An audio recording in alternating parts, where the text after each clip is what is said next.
కథావాణి శ్రోతలందరికీ చెప్పాలని ఉందికి స్వాగతం. నేను డాక్టర్ శ్రీమతి కొఠారి వాణి చలపతిరావుని.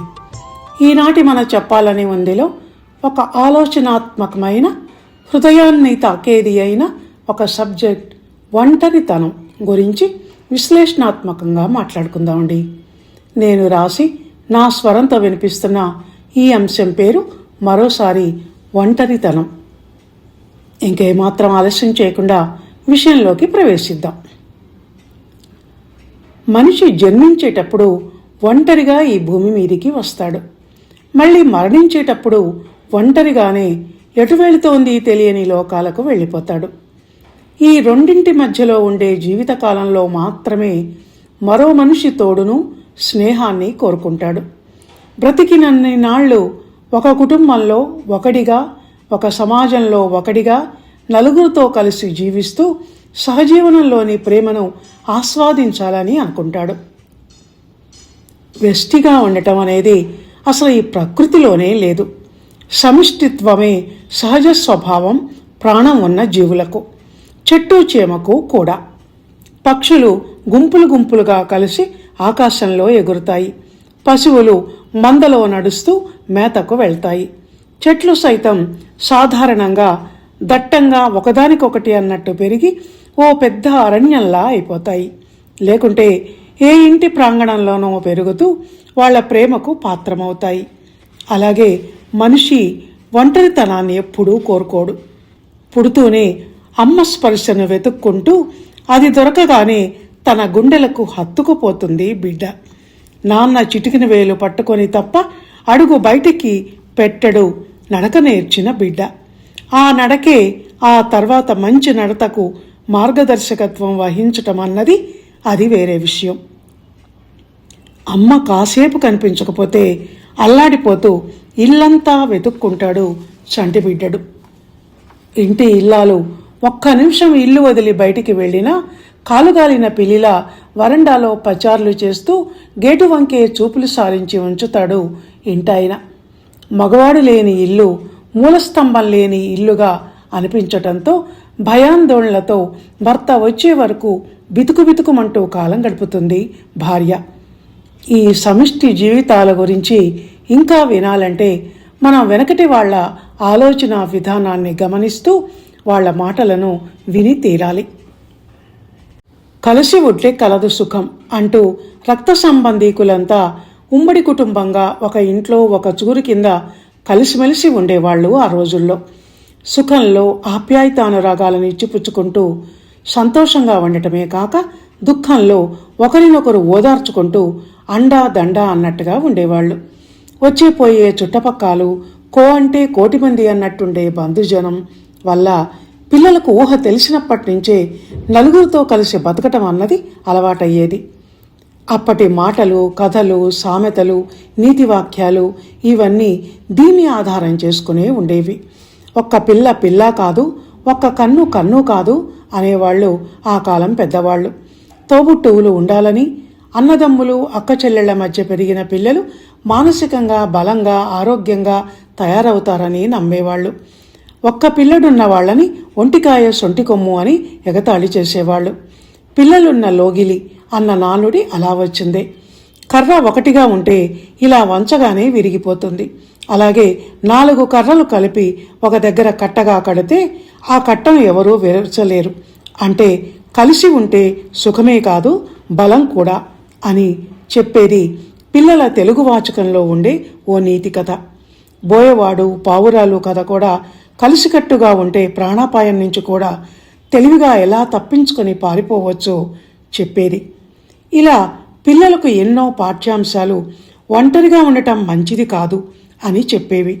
గుంపులో ఉంటే ఎంత అవలీలగా సునాయాసంగా బతకొచ్చో చెప్పటానికన్నట్టు గుంపులో గోవింద, నలుగురితో పాటు నారాయణ అన్న జాతీయాలు పుట్టాయి. ఆ రోజుల్లో పెద్దవాళ్లు ఏది చెప్పినా అందులో వాళ్ల అనుభవసారం రంగరించబడి ఉండేది కనుక అందులో అసహజత్వం, అసత్యాలు ఉండే అవకాశం అస్సలు ఉండేది కాదు. ఇవన్నీ కాసేపు పక్కకు పెడితే అసలు ఈ ఒంటరితనానికి కొంత కారణం మనిషి మనస్తత్వం, దానివల్ల ఏర్పడిన స్వభావం కూడా. ఈ స్వభావం అనేది ఏర్పడటానికి ఇంటి పరిసరాలు, పెద్దల పెంపకం, పరిస్థితులు ఇవి కూడా వాటి పాత్రను అవి పోషిస్తూ ఉంటాయి. కొంతమంది చాలా కామ్ గోయింగ్ ఉంటారు. వీళ్ళు నెమ్మది స్వభావులు, మితభాషలు అయి ఉంటారు గనక ఎవరితోనూ ఎక్కువగా మాట్లాడరు, సందడి చెయ్యరు. గ్రూప్లోకి వెళ్ళవలసి వచ్చినప్పుడు ఎవరితోనైనా మాట్లాడవలసి వస్తుందేమోనని వెళ్ళి ఒక మూలన కూర్చుంటారు. విద్యార్థి దశలో కొంతమంది లాస్ట్ బెంచ్ స్టూడెంట్స్ అని ఉంటారు. ముందు కూర్చుంటే టీచర్ ప్రశ్నలు అడుగుతుందేమోనని అలా లాస్ట్లో కూర్చుంటారు. చదువులో వెనకబడిన పిల్లలే కాన్ఫిడెన్స్ లేక ఆత్మన్యూనతతో అలా కూర్చుంటారు. వాళ్ళు దాన్ని అధిగమించి బయటపడగలిగితే ఓకే, కానీ లేకుంటే జీవితంలో కూడా ఎప్పుడూ వాళ్ళది లాస్ట్ బెంచే అవుతుంది. అలాంటి వాళ్ళు 100 మంది మధ్య ఉన్న ఒంటరే. మరికొంతమంది పిల్లలు పుస్తకాల పురుగులు ఉంటారు. బుక్ లవర్స్ అవటం మంచిదే, కానీ మరీ వాటి పురుగులైతే మాత్రం నాలెడ్జ్ పెరుగుతుందేమో కానీ హ్యాపీ లైఫ్ ఉండదు. మాట పలుకు లేకుండా ఓ పుస్తకం పట్టుకొని అందులో మునిగిపోయే వాళ్ళని చూస్తే ఎవరికి దగ్గరికి వెళ్ళి వాళ్ళని పలకరించాలని కూడా అనిపించదు. చక్కగా కబుర్లు చెప్పే వాళ్ళ కంపెనీని ఎవరైనా కోరుకుంటారు. పెద్ద గొంతుతో మాట్లాడుతూ, నవ్వుతూ, జోక్స్ వేస్తూ వాళ్ళ కంపెనీని మరీ మరీ కోరుకుంటారు. అందంగా మాట్లాడటం ఒక కళ.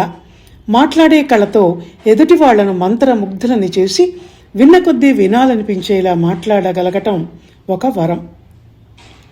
ఇలాంటి వాళ్ళు ఒంటరిగా ఉండరు, ఎదుటి వాళ్లను ఒంటరిగా ఉండనివ్వరు. ఇలాంటి స్నేహితులు, కుటుంబ సభ్యులు, జీవిత భాగస్వామి ఉండటం నిజంగా గాడ్ గిఫ్టే. ఎందుకు ఇంతగా చెప్తున్నానంటే సంఘజీవులైన మనుషుల జీవన విధానం, ప్రవర్తన ఇవన్నీ పరస్పరం ఒకరి మీద మరొకరికి ప్రభావాన్ని చూపించేవి అయి ఉంటాయి. కనుక మన పక్క మనిషి మంచిగుంటే మనం మంచిగా ఉంటాం, మనం మంచిగా ఉంటే మన పక్కవాడు మంచిగా ఉంటాడు. ఇకపోతే ప్రకృతి ఆరాధకులు కూడా ఎంతమంది మధ్య ఉన్నా ఒంటరిగాళ్లే. వీళ్ళు సహజంగా భావుకులై ఉంటారు గనక, క్రియేటర్స్ కూడా అయి ఉండవచ్చు గనక వాళ్ళ ప్రపంచం వేరే ఉంటుంది. వాళ్ళు లొడలొడా మాట్లాడుతూ, శబ్దాలు చేస్తూ, డీజే మ్యూజిక్లు వింటూ డాన్స్లు వేసే వాళ్ళైతే వాళ్ళు ప్రకృతిలో మనసును కాన్సన్ట్రేట్ చేయలేరు. ఏకాగ్రత చెదిరితే వాళ్ళు డిస్టర్బ్ అవుతారు. సూర్యోదయం, చంద్రోదయం, సముద్రపు అలలు, పచ్చటి ప్రకృతి ఇవన్నీ వీళ్ళను ఆకర్షించినంతగా సందడిగా యాక్టివ్గా ఉండే వాళ్లను ఆకర్షించవు. వీళ్ళు భౌతికంగా ఒంటరి వాళ్ళు అన్నట్టు అనిపించినా అంతరంగంలో వీళ్ల భావనా ప్రపంచం మాత్రం చాలా యాక్టివ్గా పనిచేస్తుంటుంది.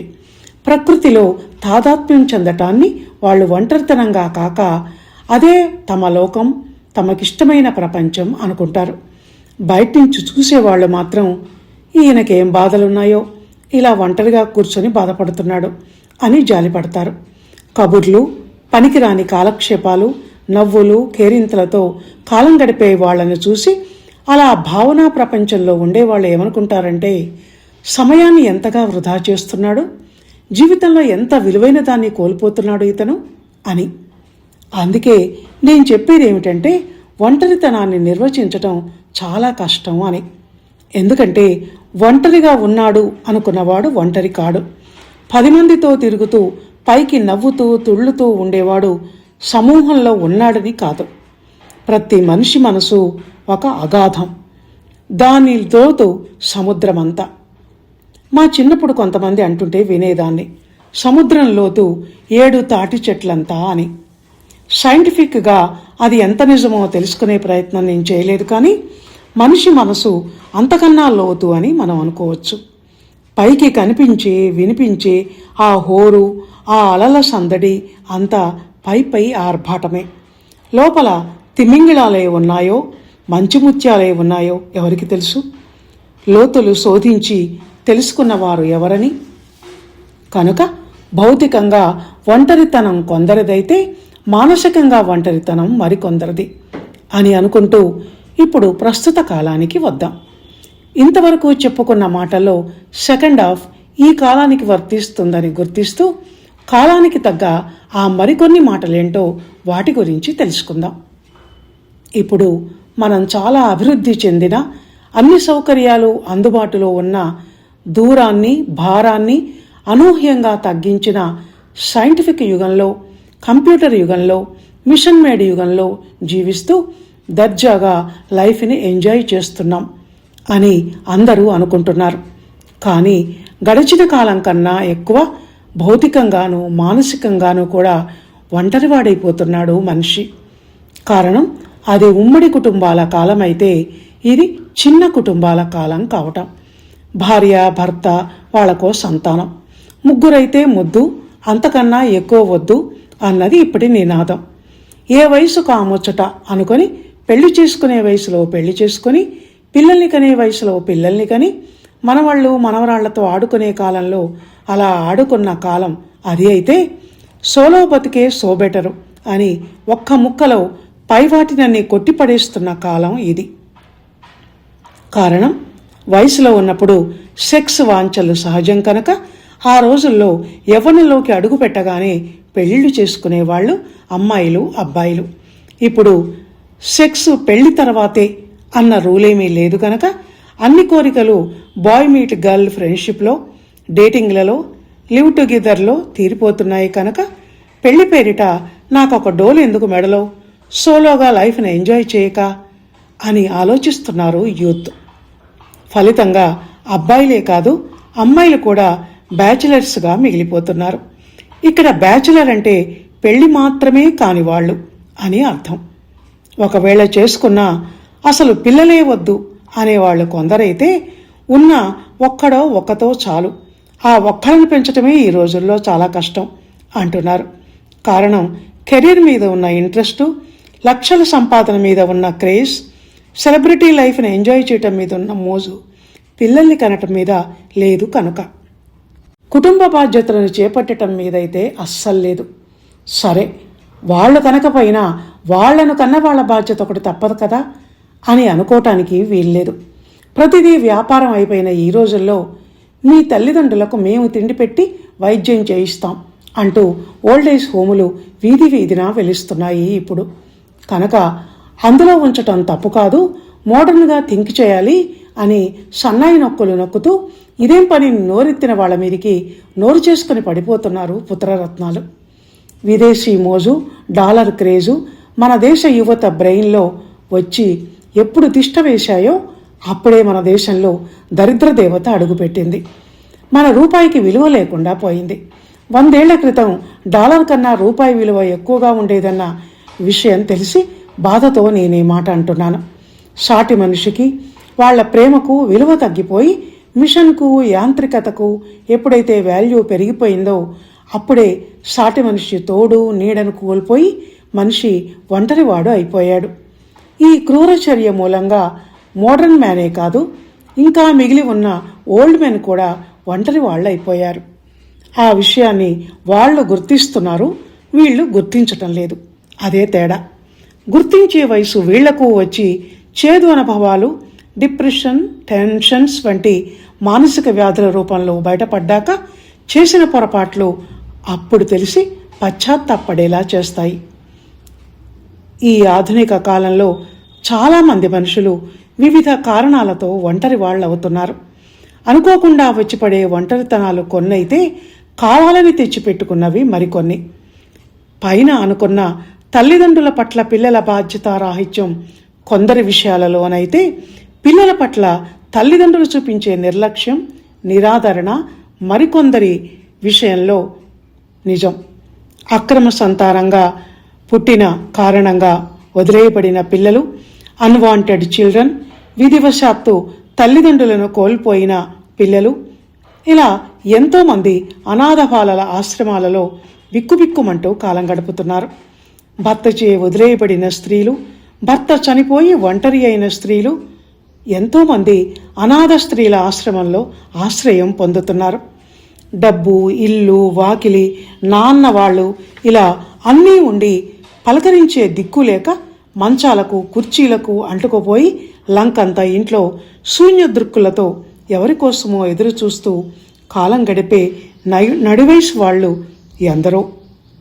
వీటి కారణంగానే ఒక వయసు వచ్చాక చాలామంది అల్జిమర్ అనే మతిమరుపు వ్యాధికి గురవుతున్నారు. జీవోత్సవాలుగా మారిన కారణంగా మృత్యువు కోసం ఎదురు చూస్తున్నాయి వాళ్ళ జీవితాలు.